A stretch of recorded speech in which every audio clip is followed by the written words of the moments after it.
शुरुआत में हम बताना चाहते हैं कि आम लोग अक्सर बी.आर. अम्बेडकर और महात्मा गांधी को दो विपरीत विचारधाराओं के प्रतिनिधि मानते हैं। लेकिन इस वीडियो में हम आपको बताएंगे कि इन दोनों नेताओं के बीच क्या संबंध थे और कैसे वे आपस में समझौते के माध्यम से एक दूसरे के विचारों को समझने का प्रयास करते थे। महात्मा गांधी जी और अम्बेडकर के बीच जीवन काल के दौरान कुछ विचारधाराओं में अंतर होता रहा।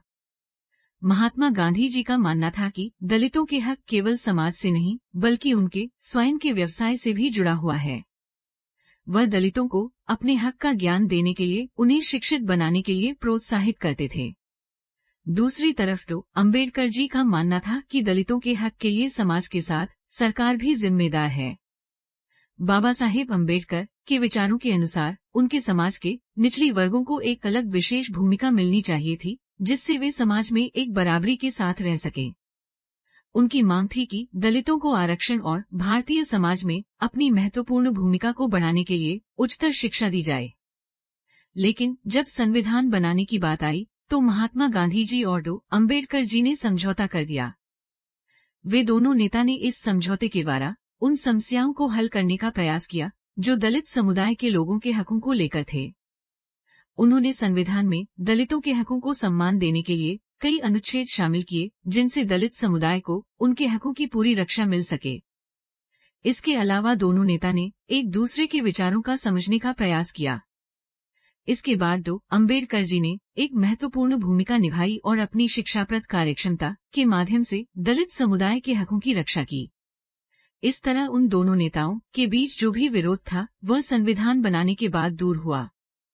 संविधान बनने के बाद महात्मा गांधी जी की मृत्यु हो गई थी, लेकिन अम्बेडकर जी ने उनके विचारों को सदैव याद रखा और उनके द्वारा शिक्षित किए गए लाखों लोगों और दलित समुदाय में उनको एक महान नेता के रूप में याद किया जाता है।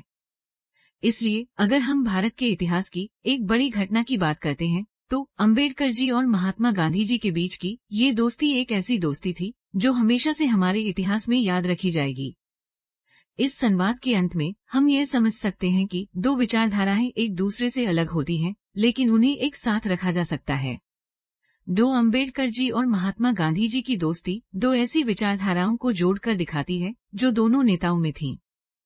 इससे हम इस बात का संदेह नहीं कर सकते कि विभिन्न विचारधाराओं वाले लोगों के बीच एक दूसरे से समझौते की संभावना नहीं हो सकती है। ये संवाद खत्म होते ही दर्शकों को इस बात का एहसास होना चाहिए कि एक दूसरे से विभिन्न विचारों वाले लोगों के बीच समझौते और समझदारी हमेशा संभव है। इस संवाद से हम ये सीखते हैं कि जितना बड़ा हमारा विचारधारा का अंतर होता है, उतनी ही बड़ी हमारी जिम्मेदारी होती है कि हम समझदारी से रहें और एक दूसरे के साथ शांति और समझदारी से रहें। उम्मीद करते हैं कि ये संवाद आपको अम्बेडकर जी और महात्मा गांधी जी की दोस्ती के बारे में जानने और समझने में मददगार साबित हुआ होगा। आप इसे अपने स्कूल, कॉलेज या किसी अन्य जगह पर दर्शाने के लिए उपयोग कर सकते हैं। वीडियो अच्छी लगी हो तो लाइक करना ना भूलें। हमें कमेंट करके बताएं इन दोनों महान नेताओं में से किसकी विचारधारा आपको अच्छी लगती है और अंत में चैनल सब्सक्राइब करना ना भूलें। धन्यवाद।